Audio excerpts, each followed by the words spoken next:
ഇറാനെതിരെ അവസാന യുദ്ധത്തിനൊരുങ്ങുകയാണ് അമേരിക്കയും ഇസ്രായേലും.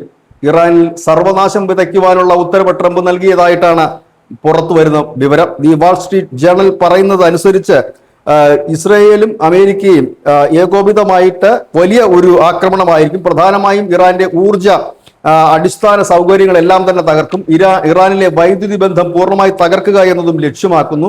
ഇതിൽ പുറത്തു വരുന്ന വിവരം ഇത് ആഴ്ചകളോളം നീണ്ടു നിൽക്കുന്ന ഒരു വലിയ സൈനിക നടപടികൾ തന്നെ ആയിരിക്കുമെന്നുള്ള കാര്യമാണ് ഇപ്പോൾ പുറത്തു വരുന്നത്.